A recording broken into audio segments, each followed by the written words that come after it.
Amoroso Padre Celestial, te agradecemos nuevamente esta noche porque tenemos la libertad de juntarnos por este medio y estudiar tu palabra, aprender más de ti y escuchar tu voz que nos habla a cada uno individualmente. Te pedimos, Señor, que nuestras mentes estén libres de toda otra basura que hay alrededor nuestro, de los problemas del día, de los afanes y las preocupaciones que puedan estar allí batallando por la atención, y que nos permitas tener paz para que así podamos escuchar tu palabra y recibirla y permitir que nos transforme. En el nombre bendito de Jesús te lo pedimos todo. Amén. Entonces, el primer versículo de memoria viene de Juan 15:5 y comienza con las palabras: yo soy la vid y vosotros los pámpanos. Repitan junto conmigo, con eso entonces así usamos mejor el tiempo. El que permanece en mí y yo en él, este lleva mucho fruto, porque sin mí nada podéis hacer. Luego en el de Juan 5:30 suena muy parecido, pero son las palabras de Cristo mismo, hablando de su propia naturaleza humana y de cómo le tocaba lidiar con las mismas cosas que nosotros tenemos que lidiar. Juan 5:30 dice: no puedo yo hacer nada por mí mismo. Como oigo, juzgo, y mi juicio es justo. ¿Por qué?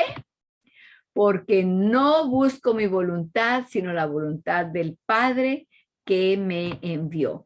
Y si él tuvo el éxito con por medio de esa fórmula, pues entonces está bien para que nosotros la sigamos de la misma manera y consigamos el mismo éxito que él tuvo. Luego de esto viene Romanos 5:20. Este se trata de la ley, el pecado y la gracia. Y dice: y la ley entró para que el pecado abundase. Pero cuando el pecado abundó, ¿qué pasó? Sobreabundó la gracia. Sí, allí te veo, Cristina, cómo alzas tus manos. Sobreabundó. Así es. Y sobreabunda y sigue sobreabundando todo el tiempo, porque a Cristo nunca se le acaba la gracia, ni nunca la da apenas medidita o por pedacitos. Siempre la da en abundancia. Gloria a Dios por eso.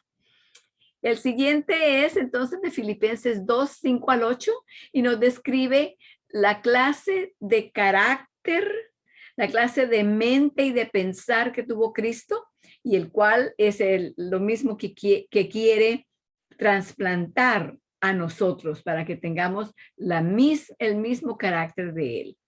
Y comienza con la palabra haya. Haya pues en vosotros este sentir o este pensar que hubo también en Cristo Jesús, el cual, siendo en forma de Dios, no tuvo por usurpación ser igual a Dios.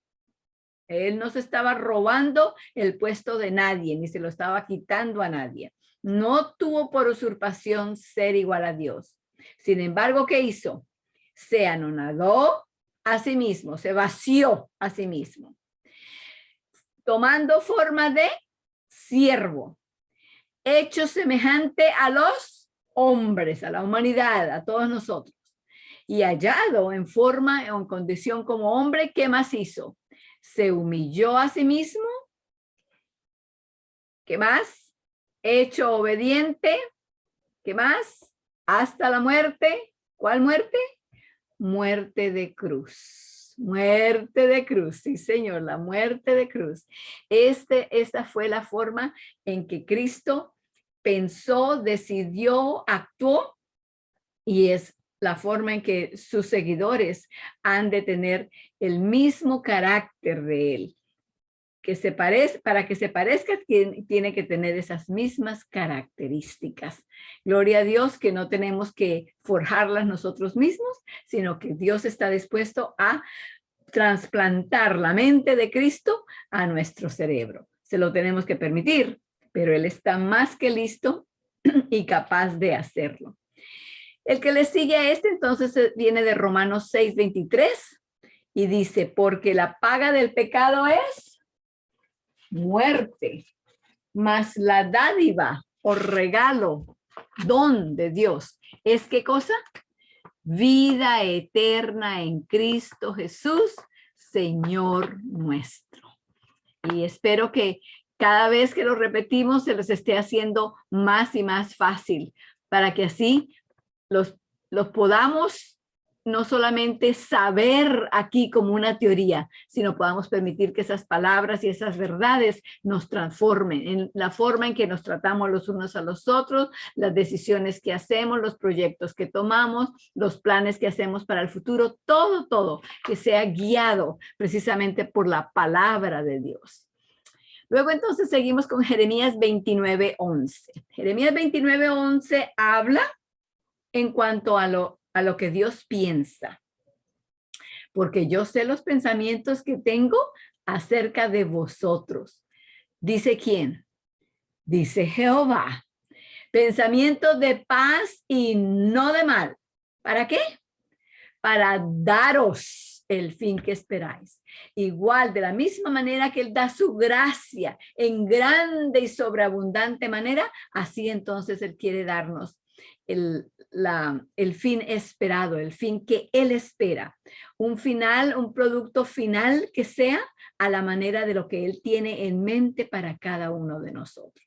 Siempre busca darnos. Así que repitámoslo otra vez, porque yo sé los pensamientos que tengo acerca de vosotros, dice Jehová, pensamientos de paz y no de mal, para daros el fin esperado. Vamos ahora entonces a Gálatas 5:6, este del capítulo 7, el cual prácticamente terminamos la vez pasada. Viene de Gálatas 5:6 y habla de la relación entre la fe y las obras. Entonces dice, porque en Cristo Jesús ni la circuncisión vale de algo, ni la incircuncisión, sino que la fe que obra por el amor. Esa es la relación entre la fe y las obras. Si es una fe que es viva, va a tener obras, pero va a tener obras que son como resultado del amor de Dios, su amor divino, obrando en nosotros para traer esas obras a fruto. Por nosotros mismos, nada podemos hacer, ¿verdad? Eso fue lo primero que dijimos en Juan 15:5. Así que entonces este versículo nos da allí la forma en que se relaciona la fe y las obras. Una fe muerta no tiene obras. Solamente una fe viva podrá dar fruto, podrá tener obras, pero tiene que ser la fe viva de Jesús la que produce esas obras en nosotros por el amor, no por la fuerza, no por el miedo, no por el deseo de galardón y de premio, sino por amor. Entonces, de ese mismo capítulo también aprendimos la definición de la fe.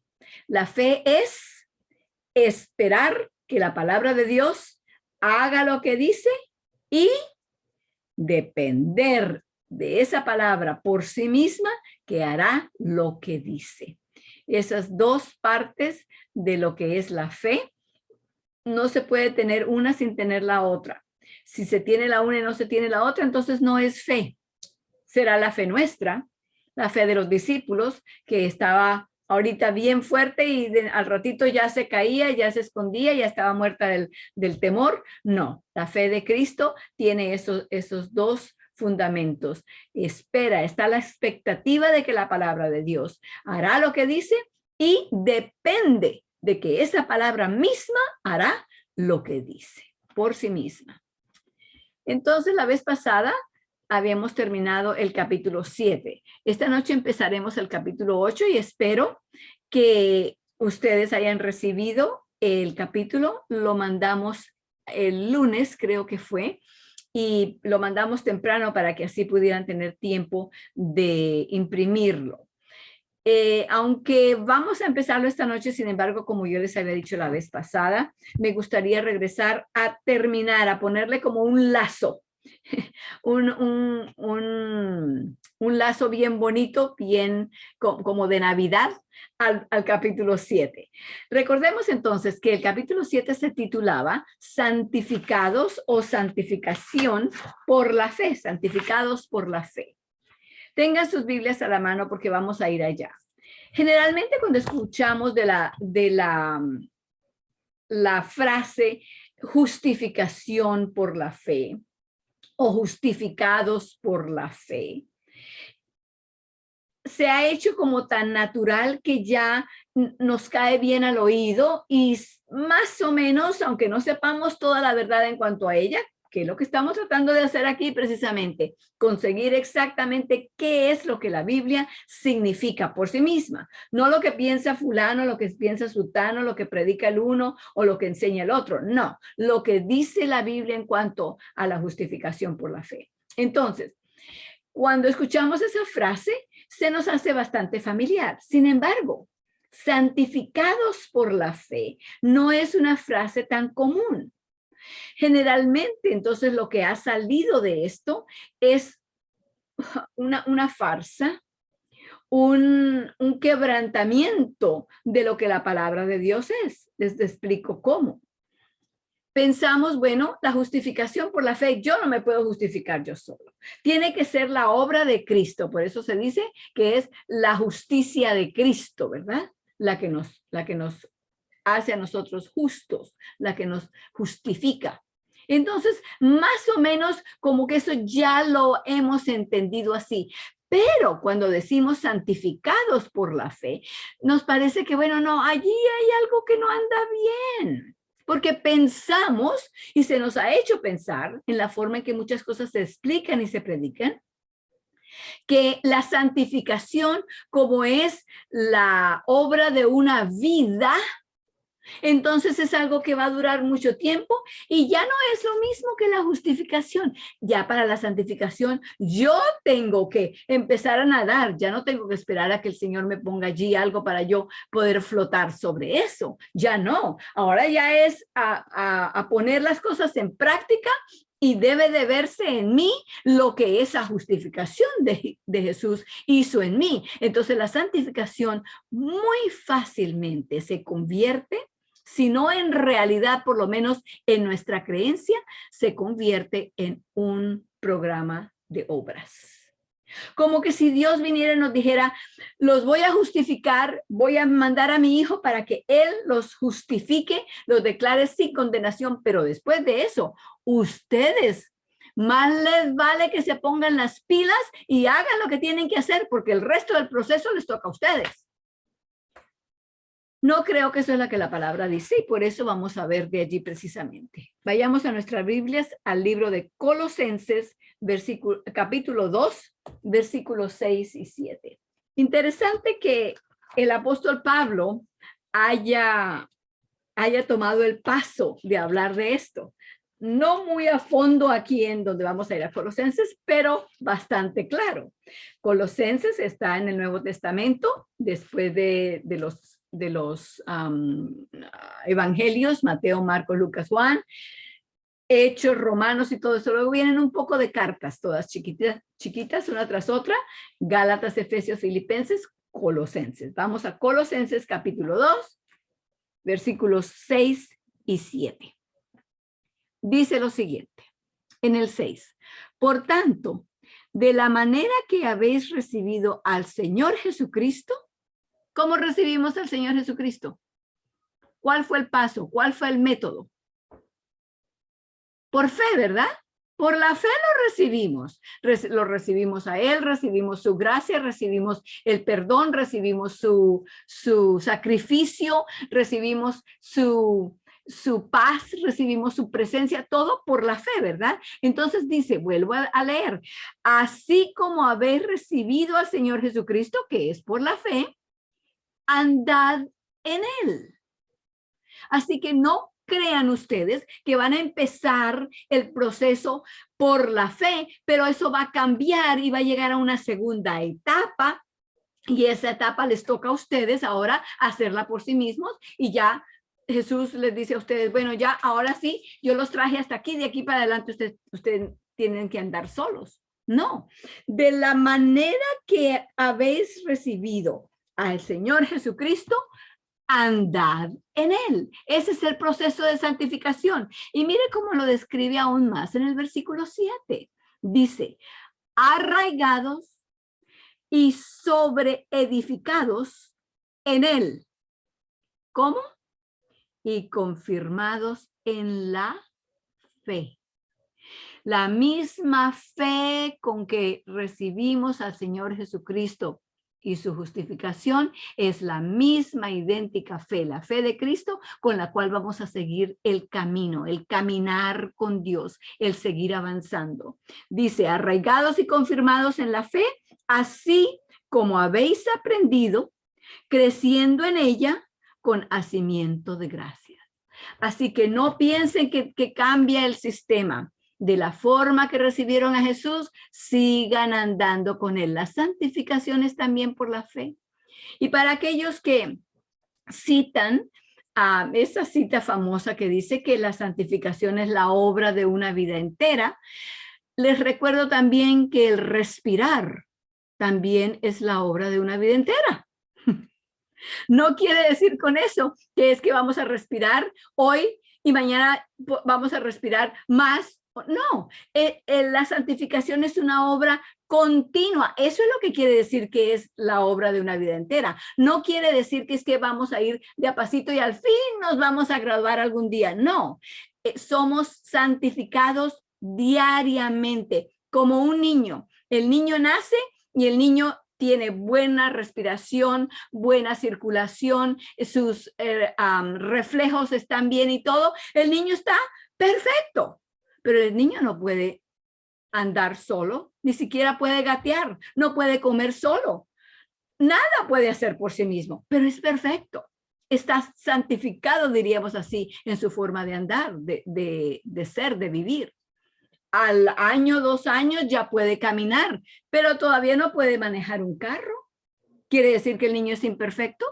No, el niño está perfecto para su nivel, para su estado. Entonces, de esa manera, la santificación sí tiene que seguir andando perfecta en cada fase. Y la respiración es precisamente la fe. Igual que la respiración, necesitamos la fe para cada paso en la vida cristiana. En cuanto a ser arraigados y fundamentados, vamos a Primera de Corintios. Primera de Corintios, échenle para atrás un poquito. Primera de Corintios, capítulo 15. Es un capítulo bastante largo. Vamos a ir al versículo 58. Versículo 58, el último versículo del capítulo 15 de Primera de Corintios. Entonces, leemos. Así que, hermanos míos, amados, estad firmes y constantes, creciendo en la obra del Señor siempre, sabiendo que vuestro trabajo en el Señor no es vano. Note que allí no dice vuestro trabajo para el Señor, sino vuestro trabajo en el Señor. ¿Por qué? Es en Él que nos movemos y vivimos y somos, ¿verdad? Dice en el libro de los Hechos. De la misma manera, espiritualmente, es en Él que hemos creído, es en Él que crecemos, es en Él que maduramos, es en Él que sobrevivimos nuestra vida espiritual y se perfecciona y se refina nuestro carácter. En Jesucristo. ¿Y cómo? ¿Por medio de qué? Vamos a Romanos 10, versículo 7. Echen para atrás otro poquito a Romanos capítulo 10. ¿Cómo sucede este proceso? ¿Cuál es el medio o el instrumento que se usa para esto, que Dios usa para esto? Romanos 10, 17. 10, 17. Dice, luego, la fe es por el oír y el oír por la palabra de Dios. Así que si queremos tener esa fe que nos dice allí en Colosenses y en Primera de Corintios 15, que debemos tener esa fe arraigada y fundamentada, ¿dónde se arraiga? ¿Dónde mete las raíces? ¿Dónde se fundamenta? ¿Sobre qué? Sobre la palabra de Dios. Ese es el medio, el instrumento por el cual Dios nos da a nosotros ese paso de santificación diario. Así es como nos hace crecer las raíces y nos da un fundamento que no cambie, que no esté cambiando hoy para un lado y para el otro, moviéndose. El edificio entero se cae si la fundación no está segura y bien arraigada y fundamentada. Así que una fe que esté arraigada será arraigada en la palabra de Dios. No hay ningún otro fundamento para estar arraigados. Entonces, bajo esto, quiero que repitamos nuevamente entonces Gálatas 5:6, porque esto nos ayuda a entender ahora un poquito más de la relación entre la fe y las obras. Porque en Cristo Jesús, ¿qué cosa? Ni la circuncisión vale para algo, ni la incircuncisión, sino la fe que obra por el amor. La fe que está arraigada y fundamentada en la palabra de Dios, porque la fe viene por el oír y el oír la palabra de Dios. De otra manera no hay fe viviente, digamos. Ahora sí, entonces estamos listos para pasar al capítulo 8, para comenzar el capítulo 8. El capítulo 8 tiene por título, ¿por qué fue dado el servicio del santuario a los israelitas? Es una pregunta. ¿Por qué fue dado el servicio del santuario a los israelitas? Este capítulo 8 es la primera parte de dos partes que van a ver sobre este mismo tema. El capítulo 8 y el capítulo 9 son en cuanto al tema de por qué fue dado el servicio del santuario a los israelitas. Quiero también señalarles que por un ratito, por un tiempo, no vamos a tener un versículo de memoria nuevo. Así que aprovechen. Especialmente quiero animar a las personas que se han unido al estudio recientemente, que usen este tiempo para ponerse al día con esos versículos de memoria. Coman la palabra de Dios para que así crezcan y maduren y estén adultos en la palabra del Señor, ¿ok? Entonces, comenzamos a leer el capítulo 8. Comienza en la página 105. Deben tenerla allí en la primera página de ese capítulo, es la página 105. Entonces dice, ¿cuándo alcanzaré ese lugar feliz y seré por siempre bendecido? Esto de paso es la estrofa de un himno en inglés. ¿Cuándo veré el rostro de mi Padre y descansaré en su reino? ¿Cuándo cantaré ese cántico de Moisés y del Cordero? En este estudio veremos cuándo. ¿Cuándo lo haremos? ¿Cuándo podremos? Vamos en la Biblia a Primera de Corintios, estábamos en Romanos, así que echen hacia adelante un poquito, está enseguida después de Romanos. Primera de Corintios, capítulo 10, versículo 11. Primera de Corintios 10, 11. Vamos a leer allí. ¿Cuándo y cómo? Bueno, aquí está el cómo. 10:11. Y estas son cosas que les acontecieron en figura y son escritas para nuestra admonición, en quienes los fines de los siglos han parado. Allí se nos está hablando de la palabra de Dios. Y cómo es que, bueno, yo digo siempre, el Señor no tenía que haber escrito nada de eso. No tenía que haber dejado una historia de qué fue lo que pasó con Abraham y con Jacob, Isaac y Noé y Daniel, etcétera, etcétera, Jeremías, Isaías, todos ellos. ¿Para qué tenía que dejarla? Él no tenía ninguna responsabilidad en hacer eso. Pero aquí hallamos cuál fue la razón. Dice, estas cosas se han dejado allí para nuestro ejemplo, para nuestra admonición. Admonición quiere decir que se nos está notificando algo. Se nos está advirtiendo algo por medio de la vida, las circunstancias, las experiencias de muchas personas a través de miles de años. El Señor está dándonos a nosotros las lecciones que ellos aprendieron para que nosotros las sepamos ahora. nosotros que vivimos al final de los siglos, cuando estamos ya mucho más cerca de la venida de Cristo. Para nosotros es tan valiosa esa información como si estuviéramos viviendo todavía con ellos. Y es mucho más valiosa porque tenemos también menos tiempo y tenemos tanta,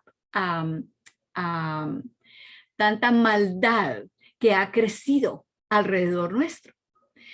Noten ustedes también que cuando hablamos de la Biblia y de que tenemos a nuestro alcance esas advertencias, esas lecciones de las personas que han vivido en el pasado, no solamente están escritas, sino pónganse a pensar ustedes, si estuvieran todavía escritas en los lenguajes que fueron escritas al principio, ¿de qué nos servirían a usted y a mí? De nada. No nos servirían de nada. Podrían tener muchas páginas, podrían tener muchas historias, muchas experiencias, pero si no las tenemos en nuestro propio lenguaje, ¿de qué nos servirían? Así que el Señor no solamente las escribió, sino que las hizo accesibles para nosotros. No solamente eso, también las protegió, porque la Biblia ha sido perseguida. El enemigo ha querido derrotarla, derribarla, acabarla. Y el Señor la ha protegido para que usted y yo la tengamos. Y no solamente eso, sino la ha preservado a través de los siglos. Entonces, al pensar en todo lo que Dios ha hecho para que su palabra esté en nuestras manos esta noche, en nuestro idioma, y algunos de nosotros tenemos varias versiones inclusive para estudiarla, deberíamos entonces de apreciarla todavía mucho más, porque el esfuerzo que Dios ha hecho no ha sido cualquier cosa, ni ha sido de un día o dos, ha sido de milenios, para que nosotros podamos tener acceso a ella, la oportunidad del privilegio de tenerlas en nuestras manos. Y quiera Dios que estén en nuestras manos y frente a nuestros ojos y en nuestra mente memorizada, en vez de estar simplemente recogiendo polvo en un estante. Qué dolor que Dios haya hecho tanto para preservarla, protegerla y proporcionárnosla a nosotros y que nosotros simplemente la dejemos a un lado. Algo que debemos pensar y reconocer también. Entonces sigo leyendo ahora de dónde íbamos. Decía, ¿cuándo lo haremos? ¿Cuándo será ese día? ¿Cuándo podremos? Me gustaría regresar a algunas historias de la Biblia y ver qué podemos obtener para nuestra advertencia, para nuestro aprendizaje, sobre quienes los fines del mundo han venido. Así que este aprendizaje fue escrito con nosotros en mente y con nosotros como objetivo. En el segundo párrafo dice, en Génesis capítulo 12, si no tienen el capítulo impreso, entonces abran sus Biblias. Pero si tienen el capítulo, va a estar escrito allí. En Génesis capítulo 12 podemos iniciar leyendo la experiencia vivida por Abraham. Y este tema en particular es uno que realmente me impresiona, porque en ello encuentro ánimo y al mismo tiempo una fuerte amonestación y advertencia. Vayamos pues a Génesis capítulo 12, versículos 1 al 5. Pero Jehová había dicho a Abraham, vete de tu tierra y de tu parentela y de la casa de tu padre a la tierra que yo te mostraré, y haré de ti una nación grande, y te bendeciré y engrandeceré tu nombre y serás bendición. Notemos nuevamente, como hemos dicho anteriormente, que cuando Dios hace un pacto, un convenio con nosotros los humanos, no nos dice ustedes tienen que hacer esto y esto y esto y lo otro, no, nos dice yo voy a hacer esto y lo otro y lo otro y lo otro por ti y tú permíteme que yo lo haga porque ese es mi placer y el único que lo puede hacer de todas maneras, ¿verdad? Entonces, seguimos leyendo allí de Génesis 12. Y bendeciré a los que te bendijeren y a los que te maldijeren, maldeciré. Y serán benditas en ti todas las familias de la tierra. Y se fue Abraham, como Jehová le dijo, y fue con él Lot. Y era Abraham de edad de 75 años cuando salió de Harán. Y tomó Abraham a Sarai, su esposa, y a Lot, hijo de su hermano, o sea que era su sobrino, ¿verdad? Y todos sus bienes que habían ganado, y las personas que habían adquirido en Harán, y salieron para ir a tierra de Canaán. Y a tierra de Canaán llegaron. Sigamos leyendo ahora en el versículo 10. Vamos a pasar al versículo 10. Así que estamos en Génesis 12. Vamos al versículo 10. Dice, y hubo hambre en la tierra, y descendió Abraham a Egipto para peregrinar allá, porque era grande el hambre en la tierra. Esto era ya cuando estaban en Canaán. Ahora vamos a los versículos, al capítulo 13 de Génesis, y vamos a leer del versículo 1 al 15. Capítulo 13 de Génesis, versículos 1 al 15. Dice, subió pues Abraham de Egipto hacia el sur, él y su esposa, con todo lo que tenía, y con él Lot. Acuérdense que Lot es el sobrino de él, ¿verdad?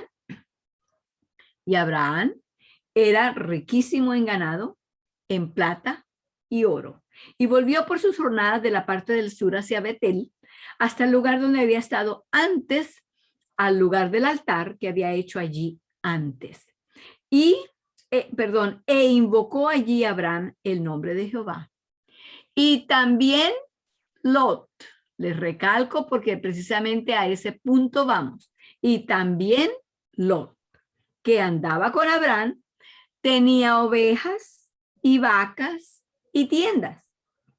Y la tierra no podía darles para que habitasen juntos, porque sus posesiones eran muchas y no podían morar en un mismo lugar. No había suficiente pasto para todos los rebaños que tanto Abraham como su sobrino Lot tenían, y entonces hubo contienda, dice, seguimos leyendo, entre los pastores del ganado de Abraham y los pastores del ganado de Lot.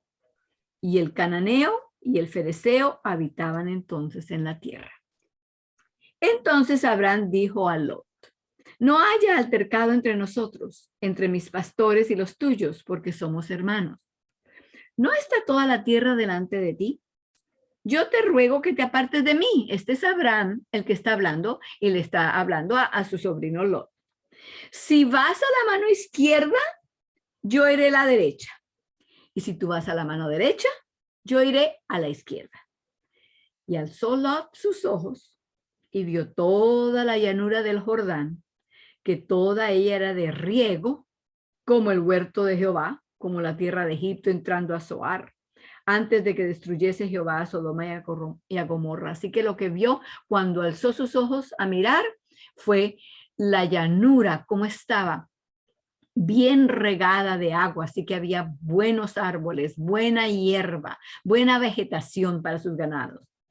Seguimos leyendo. Entonces Lot escogió para sí toda la llanura del Jordán. Y se fue Lot hacia el oriente y se apartaron, o sea que se separaron el uno del otro. Abraham asentó en la tierra de Canaán y Lot asentó en las ciudades de la llanura y fue poniendo sus tiendas hasta Sodoma. Mas los hombres de Sodoma eran malos y pecadores contra Jehová en gran manera.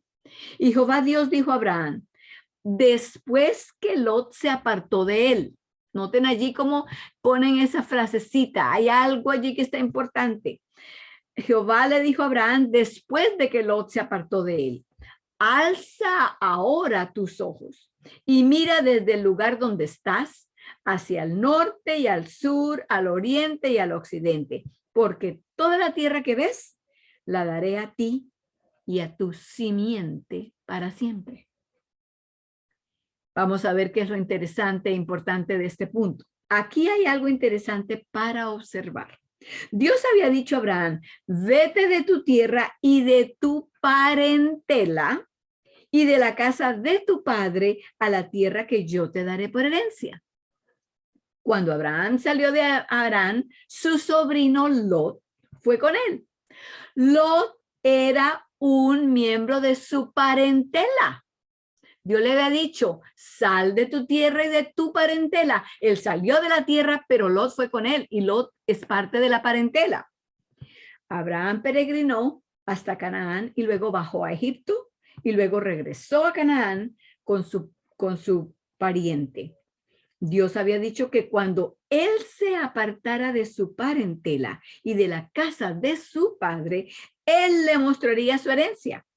Así fue que después de que Lot se separó de Abraham, Dios le mostró su herencia. Le dijo, ahora alza tus ojos y mira desde el lugar donde estás hacia el norte y al sur, al oriente y al occidente, porque toda la tierra que ves la daré a ti y a tu simiente para siempre.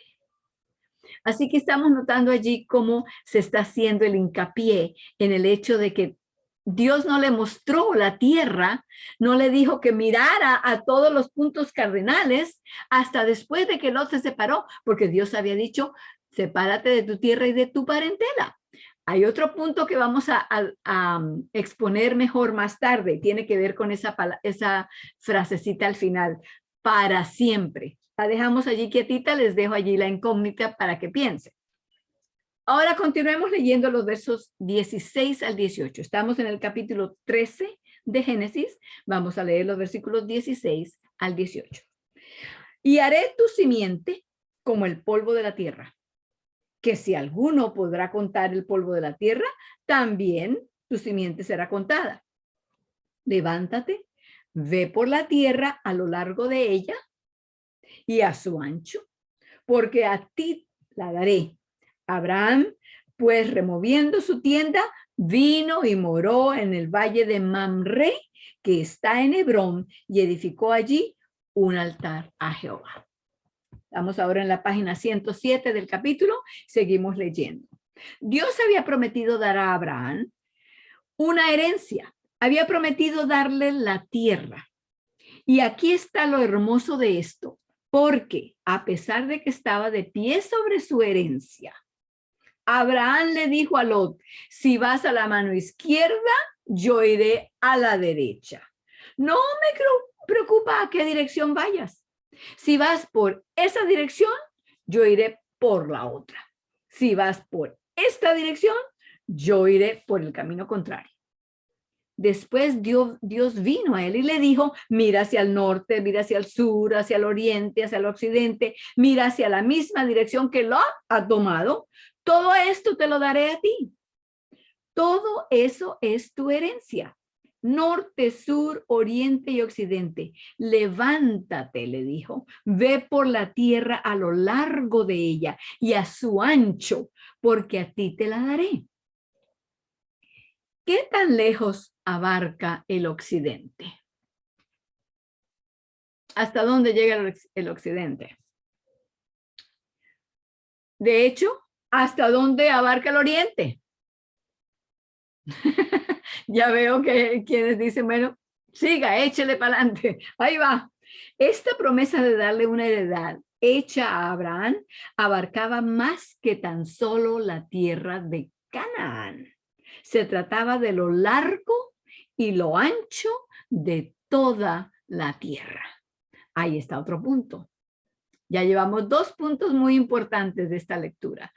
La separación de Abraham, de su tierra y de su parentela, incluyendo Lot. Y número 2, esta tierra, no la tierra de Canaán, el pueblo de Israel, allá donde está ahora la nación de Israel. No, Dios le dijo lo ancho y lo largo de la tierra. Toda la tierra era lo que le quería dar. Nota que esta promesa fue dada no solamente a Abraham, porque toda la tierra que ves la daré a ti y a tu simiente para siempre. Vamos ahora a Hechos 7, 2 al 5. Y aquí escucharemos al mártir Esteban recitando la misma historia que acabamos de leer, pero en una versión más amplia. Hechos capítulo 7 en el Nuevo Testamento, después de Mateo, Marcos, Lucas, Juan, Hechos. Hechos capítulo 7, versículos 2 al 5. Y aquí escucharemos la historia de labios de Esteban. Vamos a ver qué versión que nos ayuda a entender mejor. Dice, y él dijo, varones, hermanos y padres, oíd, el Dios de gloria apareció a nuestro padre Abraham. Ya esto lo sabíamos, ¿verdad?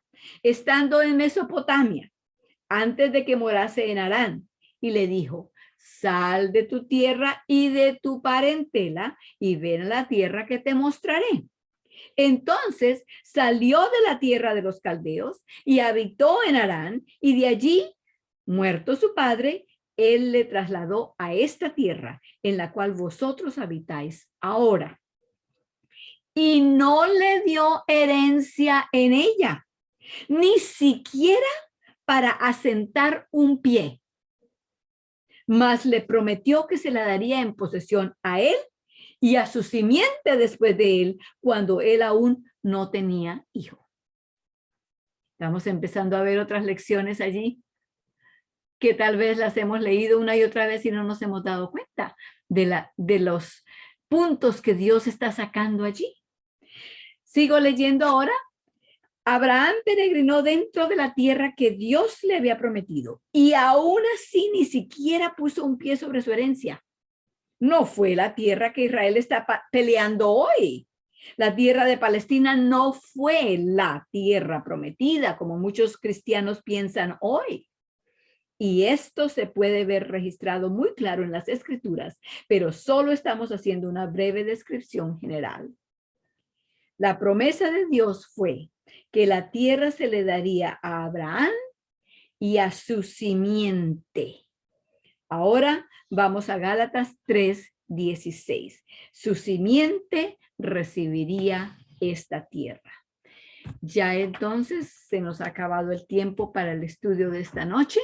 Entonces vamos a dejarlo ahí. La próxima vez seguiremos. Por favor, repasen para que no dejen olvidar los puntos que hemos resaltado esta noche en cuanto a esta lectura, porque al final todos esos puntos los vamos a unir para hacer otra vez otro lazo bien bonito que se lo podamos poner a un regalo. Bueno, el regalo de Cristo, ¿verdad? El mejor regalo que podamos tener alguna vez. Entonces vamos a arrodillarnos para terminar con una oración. Si pueden arrodillarse, por favor háganlo, si no, no necesitan hacerlo.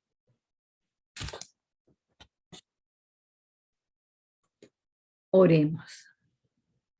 Amoroso Padre Celestial, en la historia que estamos leyendo en este capítulo que hemos comenzado esta noche, vemos tu paciencia, tu perseverancia en enseñar a un hijo tuyo muchas lecciones de fe para que nosotros podamos ahora entenderlas, estudiarlas, aprenderlas y así conocer más de cerca la ciencia de la fe.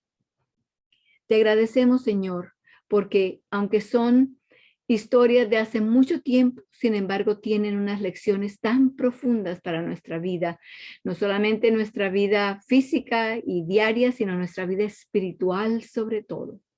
¿Cuántas verdades nos estás enseñando allí por medio de la experiencia de Abraham con su sobrino Lot? ¿Qué fue lo que le prometiste a Abraham? Sí, le prometiste la tierra de Palestina, allá lo llevaste, pero era la tierra completa. Esa es precisamente la misma herencia que tú tienes para los redimidos, la tierra nueva, donde no habrá más llanto, ni clamor, ni dolor, donde no habrá ninguna de esas cosas porque el pecado ya no existirá. Es cierto que tú llamaste a Abraham que saliera de su tierra y de su parentela.